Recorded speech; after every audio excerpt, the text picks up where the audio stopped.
Hi, Ben. Howdy. So unconscious bias is a concept well documented in psychological studies, which is basically that people associate negative things with people of color and positive things with whites. So if that is true, given that that is true, how does white privilege not exist?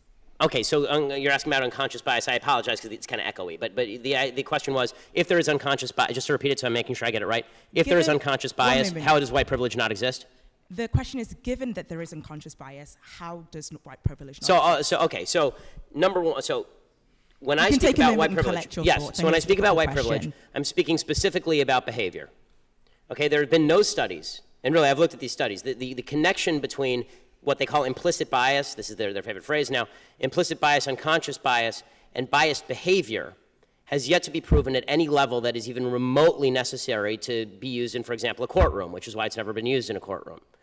It is also true that there is no way, there really isn't, there's been no proven way to alleviate what they call unconscious bias, which means that we're ghost hunting. So what I would suggest is that if there is unconscious bias, and I'll acknowledge the possibility or the reality of unconscious bias, if there is, then I need you to I don't care about what's in people's heads so much as what they do. So if you point me to a racist behavior, don't worry, I'll let you respond. If you point me to a racist behavior, I'm happy to stand alongside you and protest it. What I can't do is protest about things in people's head that I don't know about because I'm not a mind reader.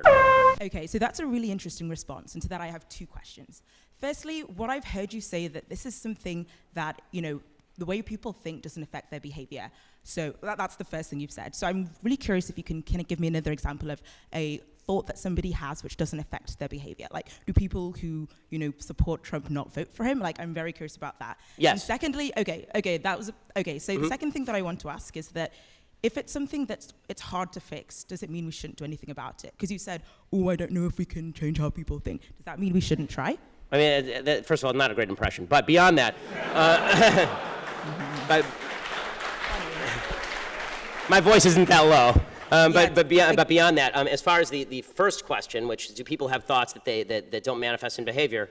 Yes, all the time. For instance? For instance, every thought that you have about walking up here and strangling me right now.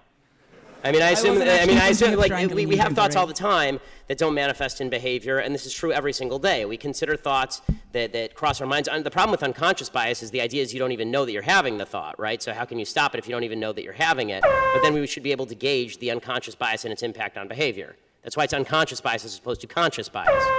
And the idea behind unconscious bias is that it's not even a ghost, it's a ghost of a ghost, because you don't even know you're having the thought. So people, the whole idea behind diversity training is the idea that you can retrain people to stop their chain of thought in order so that it doesn't manifest in behavior. I don't think that every thought manifests in behavior. If it did, then every time a man saw a good-looking woman walk down the street, a straight man saw a good-looking woman down the street, we'd have a real mess on our hands. So the second question, the idea was a little too broad for me to respond to, which is, just because something is tough, don't we have to face up to it? Yes, we have to face up to tough things all the time. And one of the tough things I would suggest that we face up to is that you have a lot more control over your own behavior and the decisions you make than the supposedly widespread unconscious bias of people you've never met.